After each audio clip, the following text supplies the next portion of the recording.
pledge allegiance to the flag of the United States of America and to the republic for which it stands, one nation, under God, indivisible, with liberty and justice for all. Morning, everyone. Welcome to the Monday, July 18th meeting of the Board of County Commissioners. My name is Shelley Bueller, Chair of the Commission. Good morning, Commissioners. Good morning. Good morning. Had a good weekend. Yes, absolutely. No jury duty today? No jury. I have to call back tonight, so, right, Becky? So we're good for today.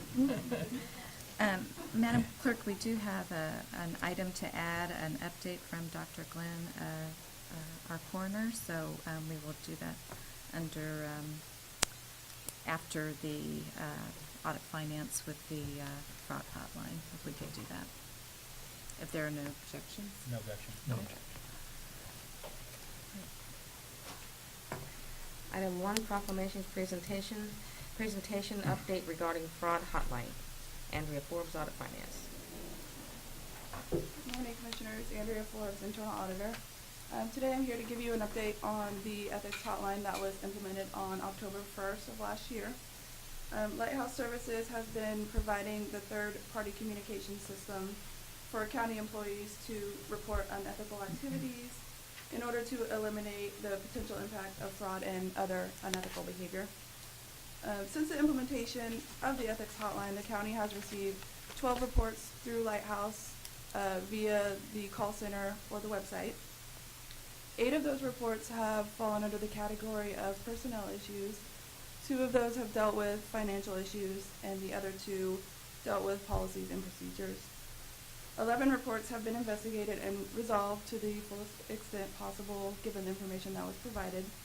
The remaining report has been investigated, but it's pending a policy change, and once that is completed, it will be resolved.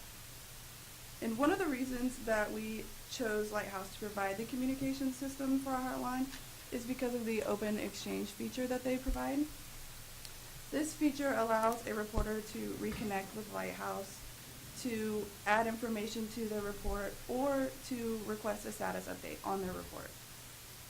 Lighthouse can also act as an intermediary between the reporter and the person that's investigating the report, which is currently me, and this can facilitate dialogue. The reporter can elect to remain anonymous to Shawnee County, but they can choose to provide their contact information to Lighthouse only. This gives me the opportunity to ask Lighthouse to reach out to the reporter if we need additional information while they can remain anonymous to Shawnee County. And we have had reporters utilize all of these features so far. And I think having the option for reporters to ask for a status update is great, and it lets them know that their concern is not being ignored. And I also do want to mention that we've received 2 additional reports since implementation of the hotline through other means of communication.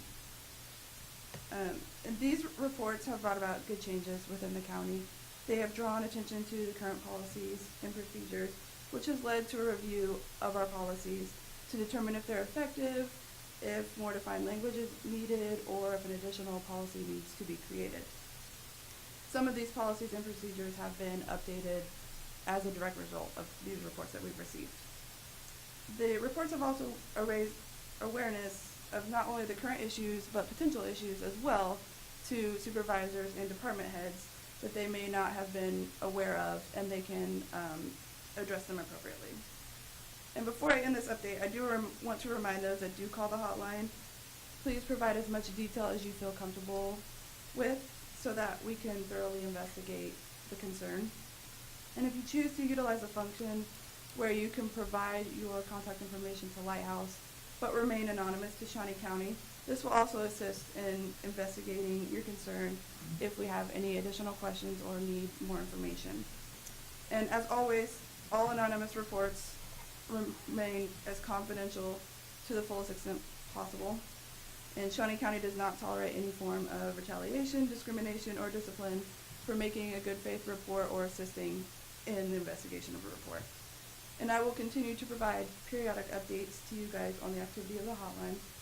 And your approval of this hotline has brought about many great changes to the policies and procedures that otherwise would not have taken place without the hotline. And we do truly appreciate your support. Thank you. Thank you, Andrea. And for those who are listening, again, the hotline number for employees or citizens, correct? Yes, that is correct, yes. And do you have that number? I don't have it with me. It is on Okay. the website under Audit Finance. And And you as soon have- as you click on Audit Finance, it is right there. Very good. And then you have posters Correct. in the They're all over the workplace building. as well? And Okay, other buildings as well. great. Okay, any questions? No, thank you for all that you do, and thank you for this task. And it puts you in the middle of investigating, and the way that you do it is very fair and ethical. Thank you. Thank you. Added item, report from Dr. Glenn, Shawnee County Coroner. Good morning, Morning. Dr. Glenn, I'm the District Coroner for Shawnee County, and I'm just here today to give an update. I'll try to keep it relatively brief and short and sweet, so to speak, but I can digress. Let me see how do I get the PowerPoint? Yeah, it's loaded.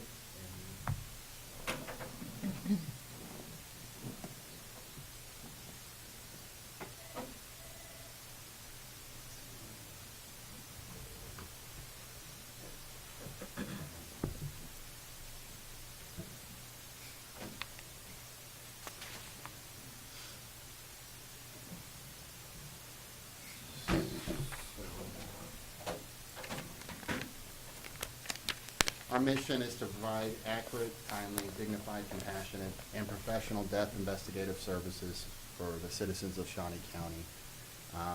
In a nutshell, we want to answer as many questions as we can, and we want to put them to as much good as we can by doing it. It's a small shop. There's 2 full-time investigators who do any number of other roles. We all basically know how to do each other's jobs, apart from some things only a pathologist can do. We also have a part-time investigator, and then there's me who wears the coroner and the pathologist hat, and sometimes answer the phone and take out the garbage, whatever needs to be done. We work with lots and lots of different groups, and that's one of the best things about our job, I think, is that we can influence a lot of different people. I put family of the decedent as the first person here. I mean, the reality is that the investigation always comes first, but right after that, it's the family. And most of the time, there isn't a lot of criminal activity. So families, we spend a lot of time working with families in one way or another, answering questions.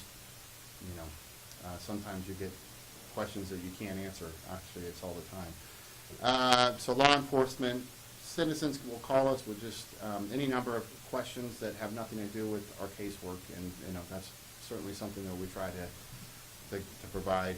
The public health community locally and at the state level. The medical community at the hospitals, we work with them. In some ways, we're kind of a quality assurance program. We do a lot of work that allows them to understand what's happened to somebody, and maybe they can ask the questions if they could have done something different. We work with lots of different attorneys from every different persuasion, and we work with emergency management and organ procurement agencies. I know I'm leaving off people here. The point is, we're not just a tool of one organization here. We work really for the dead and anyone who's interested in that. We do get out and do things other than casework. So we do provide a lot of education into the community, and this takes many forms. Sometimes it's speaking to a group of students who are interested in forensic sciences or medical field or law enforcement. Sometimes people in those type of people will come through to view an autopsy, and that's, of course, always memorable for them, sometimes more memorable than others. There's a lot of education that goes on. A lot of times what we're trying to do is make something good come out of these situations, and that's always a good way to do it. We're involved with the local fetal infant mortality review.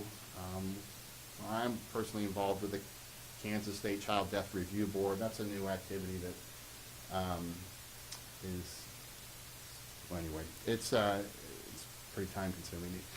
We go to the local hospitals. We participate in it's called morbidity and mortality review, and these are situations that, again, you can hopefully make some good come out of a tragedy. We've started a summer internship program, which we have one this summer who's been enjoying her time. And then we participate in all sorts of training activities and local, regional, and at the national levels. So since the last time I talked to you in this setting, we've made, most of our work isn't represented in a PowerPoint. Most of our work is cases and day-to-day, and that's what we really strive for excellence in. But we do have downtime, and that's when we try to work on our bigger projects. The county cremation policy has been a success in the sense that, there has been a handful of families that were able to access cremains of their loved ones through your authorization last year. And there is a mass fatality plan at the county level now. We participate in that, and that's probably a draft, so to speak. It evolves. So we look forward to refining that with the exercises coming up. One thing that I'm going to spend a whole other slide talking about is this grief support program that we've initiated with some community partners. We've been working on our refinement of our policy and procedures. The summer intern has spent a great deal of time working on annual reports from last year and actually the 5 years previous. There wasn't this information, and we'll kind of proof check it as we're going along, and then we'll put it on our website that we'll launch with that. And those are just statistical reports that get, if someone was interested to know the trends that we experience in our office, and there's information in there that can be useful, that can access these reports and see it for themselves. So we want to get information out there. And the biggest thing that we see on our horizon as far as our day-to-day thing is we're in need of a database update. We've been using an old system for 20 years, and it's kind of scares me because there's a lot of training and hiccups that go with these things. So the grief support program, this is early. Maybe 25 families have been referred, give or take. And what we're trying to do is we're trying to bridge the gap between the support that a family or friend gets if their loved one dies in a hospital or in hospice versus if they die suddenly in their house or on a roadway or however it is that we are involved. There isn't a lot of precedence for some of these things, so we're kind of feeling our way through. But the shape that it's taken so far is that we're working with people from the police department, and that's mostly Bill Cochran, and some of the police chaplains, and a grief therapist and bereavement specialist from Midland Hospice, Susan McIver, and they really have kind of held my hand as we've worked through some of these things. I want to thank them. But we're referring family members who, in our opinion, might benefit from it. And that's usually a phone conversation that we're talking to them, and you get a sense that there are some needs. We ask for permission to refer them to a specialist in bereavement that we work with at Midland Hospice, and if they give permission, then I'll pass on the phone number, but no other information. And of the first 25, maybe 4 or 5 of these people have come in for follow-up for multiple sessions, and that's actually really success. That's great. At the minimum, we're having her call all these people that are being referred, and at the minimum, they at least know that there's some caring on the other end of things. To be honest, I don't have much more expectations than that, but if we're able to help, maybe 20% of the families refer access support, we feel really good about this. So we're going from nothing to something. We're funding the time of the bereavement specialist through our office, and then KDHE, the violent injury program, has offered a small grant to use specifically for families that experience suicide. And they recognize this as an activity that might be prevented, because unfortunately we have a problem with a very high rate of suicide in our community. And there is a much higher rate when first in close people who experience suicide to go down that path. So that's why they've supported it so far. So we feel good about this. It's a positive thing. So thought I'd tell you about I'll get to some numbers because some of us like numbers, but this is just raw data. I just kind of did that for fun. So I just wanted to, we don't think of ourselves as a revenue-generating office, but there is some revenue that comes from our office. There's cremation permits, so every time there's a cremation approval in the county, there's a charge, and we collect this. So the blue lines that represent the revenue from that, from when it was initiated in 2012. It was pretty stable until last year. There's a couple things going on. I mean, the amount of cremations continue. If you look at burial to cremation, there's been a continuous shift towards cremation over the last 40 years. But that doesn't account for the big leap. We kind of changed the policy of, who is charged and have been more objective about that. And then just the death certificates support most of that. And then the State Child Death Review Board, they reimburse for autopsies on children. We basically increased our rates to go more in line with what other counties have been charging for these services. We don't see this. It goes straight to the county general fund. And unfortunately, there was a number of, more children autopsied than in years past. The county cremations, it's something that we discussed last year. These are people who are either they have no one to claim them, or the people that they have don't want to or don't have the ability to. It's changed a lot, right, since 2011. And we're monitoring this. Frankly, there's not a lot we can do about this. We just try to. It creates a lot of work for us. So this is what's happening. The county pays for these cremations, so it's relevant. And this is our numbers as far as what we've been doing in the sense that investigations are green. This can be everything from a violent death to a report of,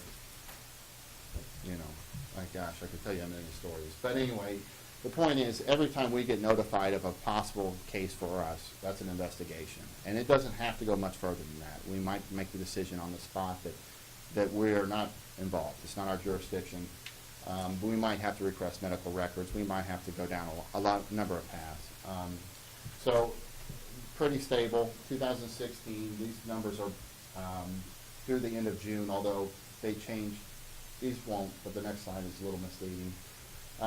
So our autopsy numbers, there was a dip in 2011, or excuse me, 2013, beginning of 2014. We feel we're on the right path. Nationally, we're above the autopsy rate as far as the national average. I think we can provide a better service for the most part by doing more autopsies when it's when it may or may not be necessary. But there's times when some of this has everything to do with professional opinion, frankly. So there was different people in years past, and that's what we're seeing here. Just our benchmark as far as timeliness is going to be our rate of completion of autopsy reports, and our national benchmark is to have 90% of these done within 90 days. And 90 days is plenty of time. The 90%, it makes sense. There are cases that you do not want to finish quickly for whatever reason. And so to speak, you would like there to be more information come forward before it's finalized. And so, this is a fair way of making sure that we're doing things the right way. This is what is happening, I think, in some, as far as types of death, we call them the manner of death. And these are things that really that the community is interested in my opinion. So homicide obviously makes the papers a lot. In 2015, there was more homicides than 2014. That might be statistics. If you look at a little bit further perspective, you'd see in the 90s we were up here. So it's a little bit early to know what that means right now, frankly. 2014 was definitely an anomaly, is what I'm getting at. 2013 too. Suicides is really the big story. Unfortunately, our rate of suicide in this community, Shawnee County, is twice the national average. In 2015, I should say. Traditionally, it's been closer to 1.5. You can see here that it really took a spike, and I don't have a good explanation for that.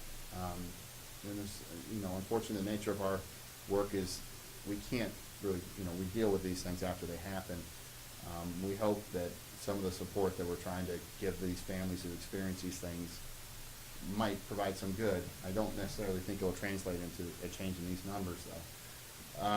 It's real, though. And then accidental overdose is a national story. The opioid epidemic and now heroin crisis that this country is experiencing, we're not experiencing here. And that's, again, I don't have a great explanation for that, but it's a good thing. We're not experiencing spikes in overdoses, and we don't see heroin on our streets causing deaths. Infant deaths, obviously these are terrible tragedies, everything is.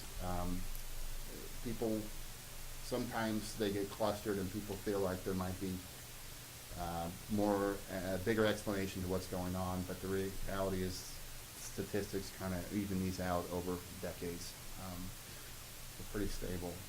And that's pretty much all the numbers I wanted to discuss. Does anyone have any questions? No, do I have any questions? No. Okay. I appreciate the update and the information. It's sobering. The infant mortality review, I know the health agency is working on that, and you mentioned something about suicide prevention, that Chief Cochran was working on a group with that as well. So those two have multiple partners. Oh, many, many partners. And really there's a suicide coalition in the community, and we're not too involved with that. We obviously provide information to them as appropriate. But and Bill Cochran is very involved in that, and so are a lot of different people in Family Services and Guidance, the health department, you name it. They're the people who really are looking at this at a more systemic level. We look at it as a case-by-case level, and of course we interact with the families at that level. Okay. Thank you. Okay. Thank you. Item 3, consent agenda. Sorry, Dr. Glenn, is this information on the website? I know we didn't have this as part of the packet, but maybe we could get this as part of our packet. PowerPoint's just on the desktop right now. Okay. If that will work. If you could forward it to the clerk and our office, and then we could make sure that's part of the packet as well. So, okay? All right. Thank you. Thank you. Sorry, I apologize. Consent agenda. Are there questions on the consent agenda or a motion? I would move for approval of the consent agenda as presented. There's a motion by Commissioner Cook. Second. Second by Commissioner Archer. All in favor say aye. Anyone opposed? Motion carries 3-0. Item 4, new business. A, County Clerk, number 1, consider all voucher payments. Madam Chair, this morning we have one set of vouchers dated July 15th, 2016. Total amount $837,066.56. Significant items on the report include payroll of $572,000 and health insurance premiums for $99,000. I've reviewed the vouchers. I have no additional question, and I will move to approve. Thank you. There's a motion by Commissioner Archer. Second. Second by Commissioner Cook. All in favor say aye. Anyone opposed? Motion carries 3-0. Item A2, consider correction order. I'll move approval. Second. Second by Commissioner Archer. All in favor say aye. Anyone opposed? Motion carries 3-0. Item B, Public Works Solid Waste. Number 1, consider authorization and execution of contract C-221-2016 with CFS Engineers, Inc. for professional design services in the amount of $68,000 for the Southeast Tecumseh Road Bridge over Stinson Creek project. Good morning, Commissioners. Tom Block with Public Works and Solid Waste. This is a public works item, and this item is subsequent to the item that the Commission approved last week. Last week, Commission approved the budget for this project, and This would be the contract for design services and construction administration services with CFS engineers. This amount that they have submitted is just slightly less than what we had budgeted, and we believe it to be a fair contract, so it's our recommendation that it be approved. If any questions, I'd be happy to try to answer them. Thanks, Tom. Any questions at this point? I'll move approval of the contract. Is there a second? Second. Second by Commissioner Archer. All in favor say aye. When opposed, motion carries 3-0. Thank you. Thanks, Tom. Item C, facilities maintenance. Number 1, consider authorization and execution of contract C 222-2016 with Omega Door for replacement of existing entry doors at the main entrance to the north annex to a motion-activated sliding entry door system in the amount of $16,655 and funded through the Deferred Capital Maintenance Fund. Good morning, Commissioners. Bill Kroll, Facilities Maintenance Director. This item is for the front entrance doors at the North Annex. The original set is again acting up, so there's some timeliness to this. We've got some problems with those 1980s version ADA doors. So this will kind of finish the cleanup of the lobby area and the front entrance area, as well as provide a lot better access for the disabled and our staff. Thank you, Bill. Questions or? Move to approve the contract. Second. It's motion by Commissioner Archer, second by Commissioner Cook. All in favor say aye. Anyone opposed, motion carries 3-0. Item C2, consider authorization and execution of contract C 223-2016 with Furniture Mall of Kansas to provide and install 7,776 square feet of new carpet and cove base in the court services offices, room B12, the IT department offices, suite 205, and the audit finance department offices, suite 201, in the total amount of $45,267.30. Bill Kroll, Facilities Maintenance Director. This item, we did not go out for RFP on this, but the job that Furniture Mall of Kansas did at the North Annex on the 2 carpet jobs that we did get proposals on was outstanding, and our installers were excellent. Initially, we had an RFP from a different firm for Pat Ogle and his IT offices. That was approved last November. They're still not complete, so we're essentially firing that firm and wanting to move forward. There's been some issues up in that area with some of the old glues on the floor, and the job that the installers for this outfit has done has just been tremendous. So I really have a lot of confidence they can get things corrected and move forward on these other 2 areas. And the funding of this would be through IT. There's some from finance, and Port Services has their own funding for the carpet in that area. Any remaining will be out of the Deferred Capital Maintenance Fund. Thank you. Your questions? Just briefly, Madam Chair. Yes. Mhm. Are we gonna go with the tiles, or is this aluminum carpet? Carpet tiles. It's a Mohawk carpet tile versus the JJ Envision, which we initially had started with in this area. So it's pretty much the same style if you've seen what we've used at the North Annex, but there's probably 20 different colors that we can go with. Move for approval? It's a motion by Commissioner Cook, Second. second by Commissioner Archer. All in favor say aye. Anyone opposed, motion carries 3-0. Item C3, consider approval of request to accept proposals from Furniture Mall of Kansas to provide and install Mohawk carpet and Johnsonite cove base for the remainder of the calendar year for all flooring replacements at the courthouse and North Annex based upon a carpet material price of $2.55 per square foot and installation cost of $2.61 per square foot. Again, Bill Kroll, Facilities Maintenance Director. This item kind of dovetails into the last one. Furniture Mall of Kansas is guaranteed us a price of $2.55 a square foot on the carpet, which is about 60 cents per square foot less than we had received on other bids. So I think it's a very, very good price for a quality product. The $2.61 a square foot installed price is a standard install. If they don't run into any issues, it could be a little less. If they run into some old glue issues, if they have to use some special solvents and labor to get up, it might go up a little bit. But the average price should stay around $2.61 a square foot. Since they guaranteed it for the year, I thought I'd bring it forward to you guys to see if you wanted to let them finish us out for the jobs we have in this year. questions? I'll move approval of the request. Is there a second? Second. Second by Commissioner Archer. All in favor say aye. Anyone opposed? Motion carries 3-0. Item C4, consider approval of request to award the bid for the following trade services. Painting to T.D. Wilson at $26 per hour. Electrical to Torgerson Electric at $58.50 per hour. Mechanical, HVAC, to Central Mechanical at $70 per base rate. Plumbing to Central Mechanical at $60 per hour base rate. And trenching to Torgerson Trenching at various pricing options per bid. Bill Cole, Facilities Maintenance Director.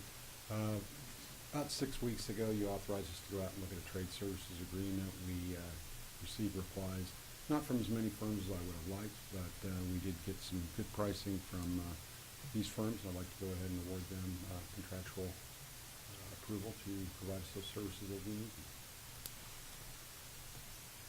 How long will the time period be? Did you say 1 year? I think or- 1 year would be adequate for this. Okay. And then So, we probably should go out there and bid again. Since it's the first time we've done this, I think some firms were a little bit surprised and didn't bid on it. So I think 1 year would be good. okay. And so we'll see this back before us in the form of contracts then, correct? I Or- believe so. It should come back in the form of a contract on the trade services agreement. Okay.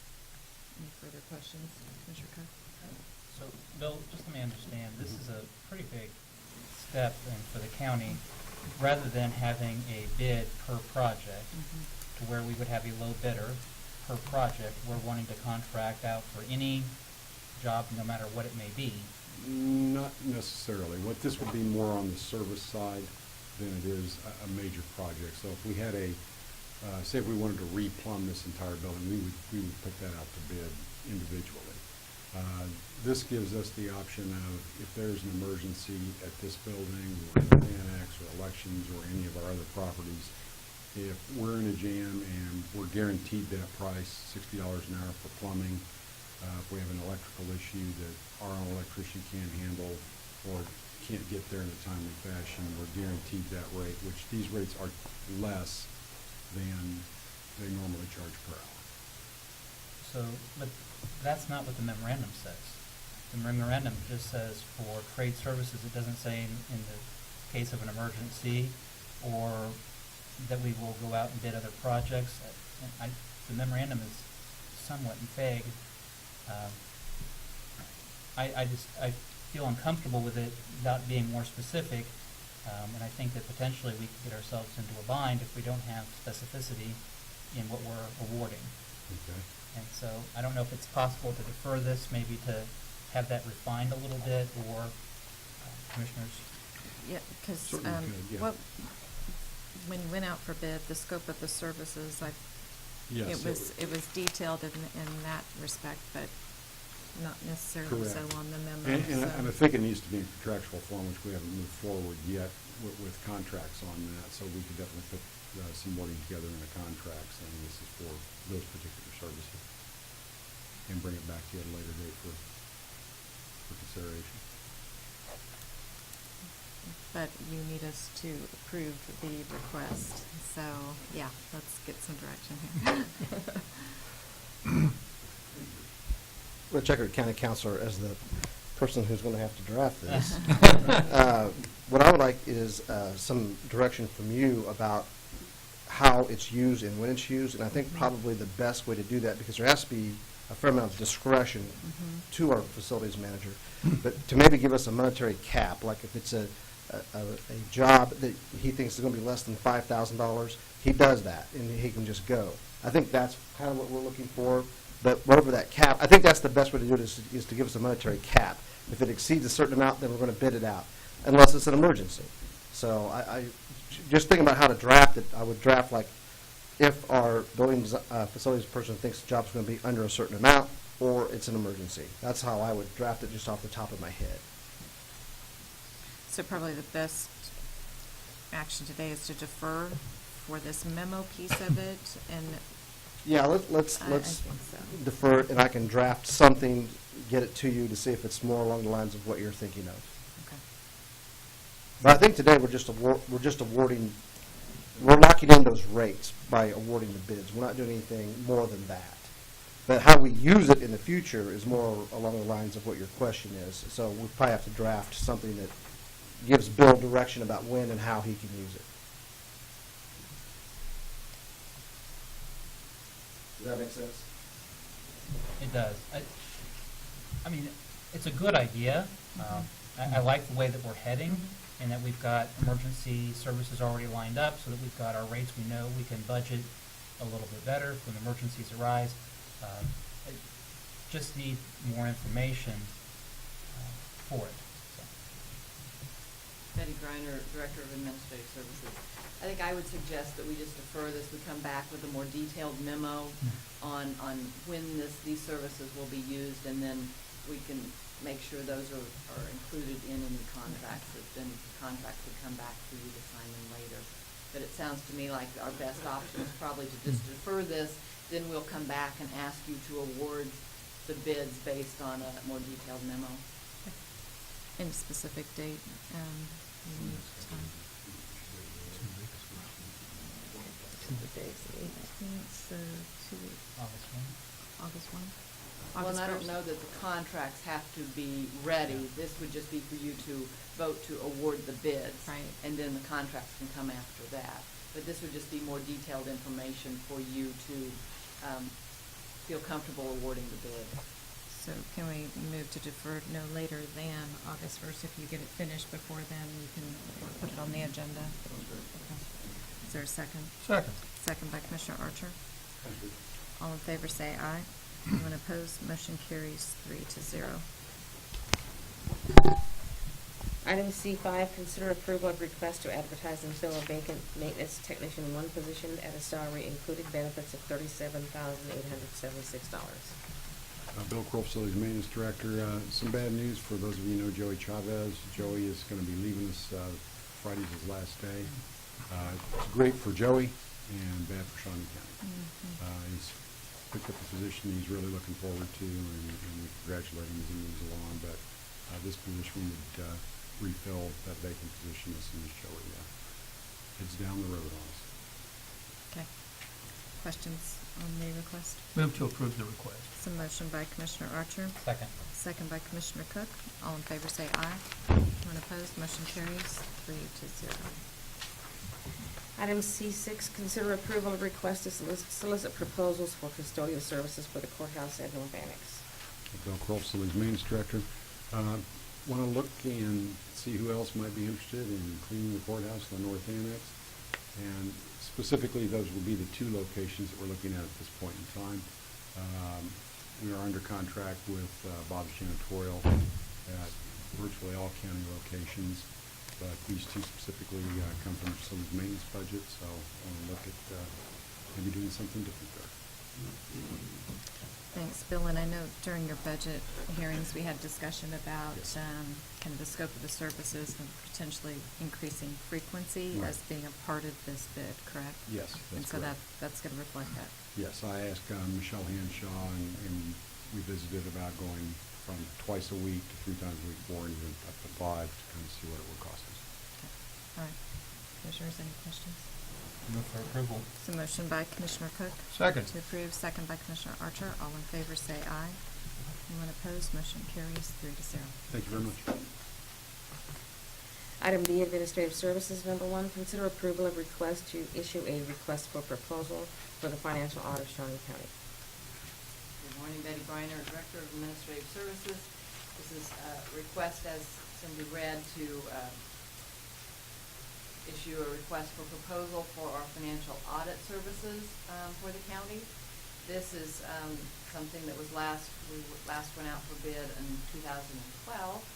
Our current engagement with our current auditors has expired, and with receipt of the 2015 audit, it's now time to go out for bid again. Thanks, Betty. I'll move approval. Is there a second? Second. Second by Commissioner Archer. All in favor say aye. Anyone opposed? Motion carries 3-0. Thank you. Item 5, Administrative Communications.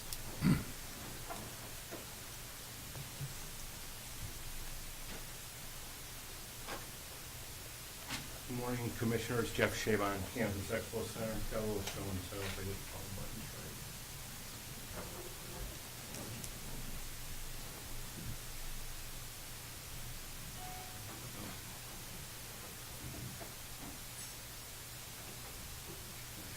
You wanna help me with this thing? Just like the smartphone, smarter than me. I might have, well, no, showing up. Commissioners, last time you said we have a surprise for you. Yeah. I mean, This, Yeah. this was exciting, maybe not quite as much, but it was, well, I'll go ahead and get started up. I'll get started. We're 3 days and about 6.5 hours away from our third Thursday, Bud and Burgers this week with music from Jake Stone on the Budweiser stage.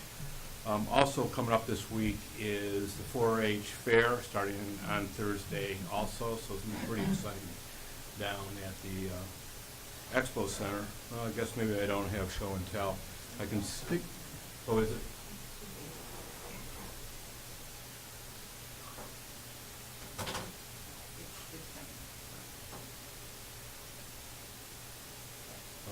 Here we go.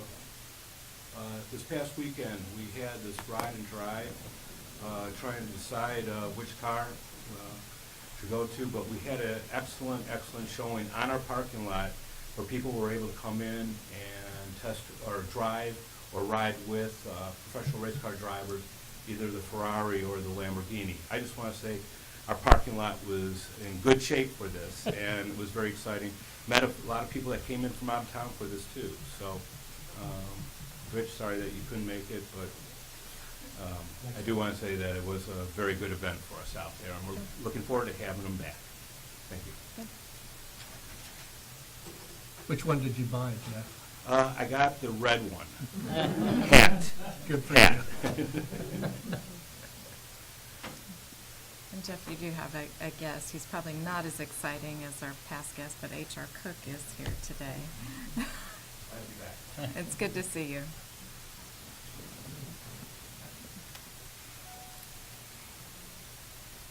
Good morning, Commissioners. At O'Rear Community Corrections, I bring to you a proclamation from the Governor to the people of Kansas. Greetings.